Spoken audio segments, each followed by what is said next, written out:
2014년 3월 8일 새벽 0시 41분 승객과 승무원 총 239명을 태운 말레이시아 항공 MH370편이 쿠알라룸푸르 국제공항의 활주로를 박차고 떠올랐습니다. 목적지는 중국 베이징. 예정된 비행 시간은 약 6시간으로 지극히 평범하고 안전한 야간 국제선 항공편이었습니다. 비행기가 고도 35,000피트의 안정한 궤도에 진입하자 탑승객들은 서서히 잠을 청하거나 영화를 보았고 승무원들은 평소와 다름없이 업무를 수행하고 있었습니다. 당시 비행 경로나 기상 상황에는 그 어떤 문제도 없었습니다. 누구도 이 비행이 세계 항공 역사상 가장 기괴하고 거대한 미스터리가 될 것이라고는 상상조차 하지 못했죠. 이륙 후 약 40분이 지났을 무렵 말레이시아 관제탑은 MH370편의 마지막 무전을 보냅니다. 곧 베트남 관제 구역으로 진입하니 주파수를 변경하라는 지시였습니다. 새벽 1시 19분 조종석으로부터 흘러나온 마지막 목소리는 지극히 평온했습니다. 굿나잇, 말리시안 3 세븐제로. 한국어로 안녕히 가십시오. MH370편. 이라는 이 짧은 인사말. 하지만 이 인사는 베트남 관제탑이 아닌 말레이시아 관제소에 남긴 영원한 작별 인사가 되었습니다. 마지막 교신이 끝나고 불과 2분 뒤인 새벽 1시 21분 말레이시아와 베트남의 영공이 교차하는 중립구역인 이가리 웨이포인트를 통과하는 순간 거짓말처럼 MH370편의 신호가 레이더에서 완전히 증발해버립니다.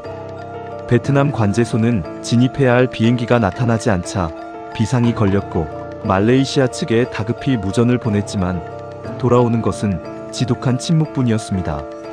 여기서 아주 이상한 점이 발견됩니다. 비행기가 단순히 엔진 고장이나 폭발로 추락한 것이 아니었던 겁니다. 현대 항공기에는 자신의 위치와 비행고도, 데이터를 관제탑에 자동으로 송신하는 기내, 트랜스폰더와 에이카스라는 첨단 통신 장비들이 장착되어 있습니다. 그런데 이 장비들이 낙뢰나 폭발로 한 번에 터진 게 아니라 몇 분의 시차를 두고 하나씩 차례대로 꺼졌습니다. 이건 무엇을 의미할까요? 네, 그렇습니다. 누군가 비행기의 시스템을 아주 잘 아는 인물이 의도적으로 스위치를 조작해 비행기의 흔적을 지우려 했다는 강력한 증거였습니다. 민간 레이더에서 완전히 사라진 유령 비행기. 하지만 지상의 레이더가 모두 꺼진 것은 아니었습니다. 말레이시아 군 당국의 비밀 군용 레이더에는 이 비행기의 기괴한 행적이 고스란히 찍혀 있었습니다. 민간 신호망을 차단한 MH370은 신호를 끈 직후 갑자기 왼쪽으로 기수를 거칠게 돌렸습니다. 원래 목적지인 베이징과는 완전히 정반대 방향인 서쪽을 향해 날아가기 시작한 것입니다. 비행기는 말레이 반도를 가로질러 기장자하리에의 고향인 페낭섬 상공을 통과했습니다. 전문가들은 이때 조종석에 앉은 누군가가 고향을 마지막으로 내려다보기 위해 의도적으로 선의 비행을 했을 것이라 추측합니다. 비행기는 이어서 물라카 해협을 통과해 인도양의 거대한 암흑 속으로 직진했습니다.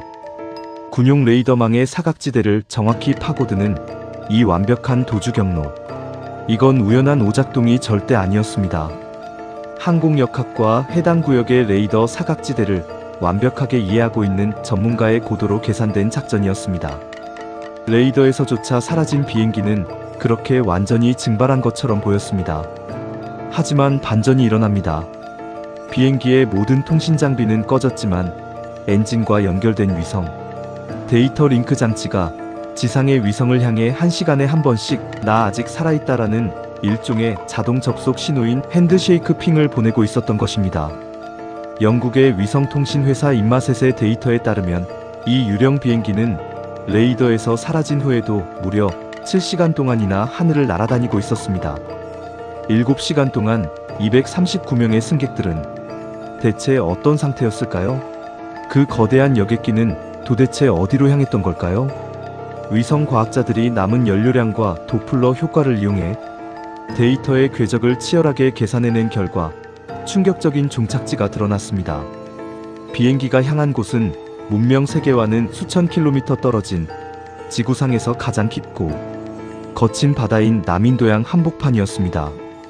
연료가 바닥날 때까지 비행기는 어둠 속을 묵묵히 달렸던 것입니다. 사건 직후 말레이시아, 호주, 미국, 중국 등 전 세계 26개국이 참여한 항공 역사상 최대 규모의 국제 합동 수색 작전이 전개되었습니다. 첨단 레이더 정찰기, 군함, 그리고 심해 6,000m 아래를 탐사할 수 있는 무인 잠수정까지 총동원되었습니다. 호주 서부 앞바다 약 12만 제곱킬로미터에 달하는 광대한 구역을 샅샅이 뒤졌습니다. 남한 면적보다 넓은 바다 밑바닥을 이잡듯 뒤진 수색 비용만 무려 2천억 원이 넘게 투입되었습니다. 하지만 결과는 참담했습니다. 그 거대한 바다는 단 하나의 금속 파편, 단 한 장의 구명조끼조차 뱉어내지 않았습니다. 길이 64m, 무게 200톤에 달하는 거대한 철마가 239명의 목숨과 함께 완벽하게 증발해버린 것입니다. 수색팀은 아무런 단서도 찾지 못한 채 결국 수색 중단을 선언해야만 했습니다. 그렇게 사건이 영원히 미궁 속으로 빠져들던 2015년 7월, 실종 16개월 만에 첫 번째 단서가 세상의 모습을 드러냅니다. 사고 지점에서 수천 킬로미터 떨어진 아프리카 동부 연안의 프랑스령 레위니옹섬 해변에서 기괴한 물체가 발견된 것입니다. 그것은 따개비로 뒤덮인 비행기 날개 뒷부분의 일부인 플레페론이었습니다. 일련 번호 확인 결과 그것은 명백히 실종된 MH370편의 잔해였습니다. 이후 모잠비크, 탄자니아, 마다가스카르 등 아프리카 해안가에서 약 30여 점의 잔해가 추가로 발견되었습니다. 이 잔해들은 우리에게 중요한 진실을 말해주고 있었습니다. 손상 상태를 분석한 분석 전문가들은 이 비행기가 엔진이 꺼진 후 조종사가 조절해 부드럽게 비상 착륙을 시도한 것이 아니라 통제력을 잃었거나 혹은 의도적으로 시속 수백 킬로미터의 엄청난 속도로 바다에 그대로 내리꽂혔다는 결론을 내렸습니다. 마지막 순간은 그야말로 파멸적인 추락이었습니다. 그렇다면 대체 누가 무슨 이유로 이 전대미문의 일을 벌인 걸까요? FBI와 말레이시아 수사당국의 칼날은 점차 한 사람을 향하기 시작했습니다. 바로 이 비행기를 책임지던 베테랑 기장 자하리에 아흐메드 샤였습니다. 그의 집을 압수수색한 수사관들은 충격적인 물건을 발견합니다. 그가 방구석에 설치해둔 거대한 가정용 비행 시뮬레이터 프로그램의 로그 기록이었습니다.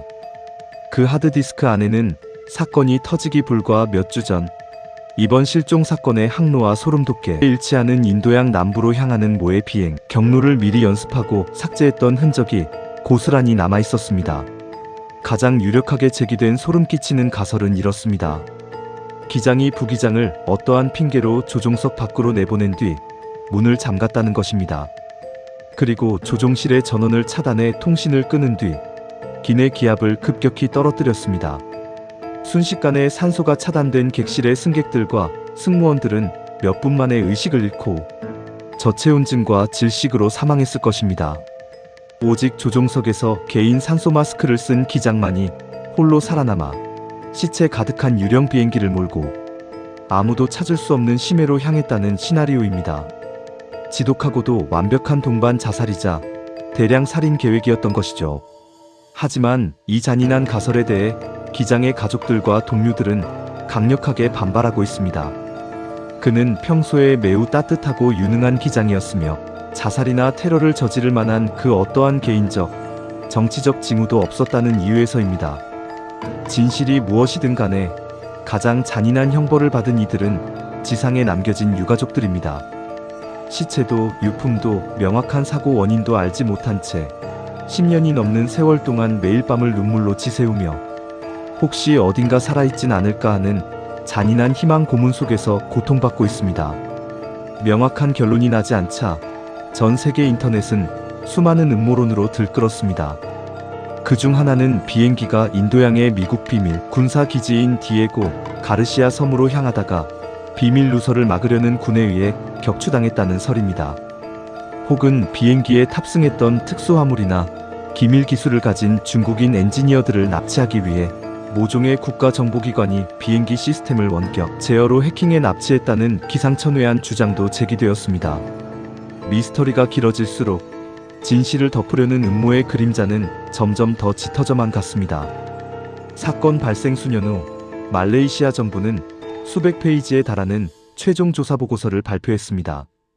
하지만 그 결론은 허무하게도 제3자의 개입을 배제할 수 없으나 정확한 원인은 규명할 수 없다라는 원인 불명이었습니다.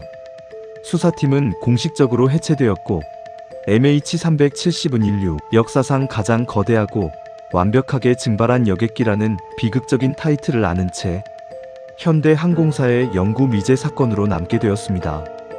239명의 생명은 지금 어디서 잠들어 있을까요? 그날 밤 35,000피트 상공에 폐쇄된 조종석 안에서는 대체 무슨 일이 벌어졌던 걸까요? 대양의 깊은 어둠은 아직도 그날의 진실을 꼭꼭 숨긴 채 침묵하고 있습니다. 오늘 준비한 항공 역사상 가장 거대한 미스터리 MH370편의 이야기는 여기까지입니다. 오늘 영상이 흥미로우면서도 안타까우셨다면 구독과 좋아요 그리고 알림 설정 부탁드립니다. 여러분은 그날 밤 무슨 일이 일어났다고 생각하시나요? 댓글로 여러분의 소중한 의견을 공유해주세요. 시청해주셔서 감사합니다.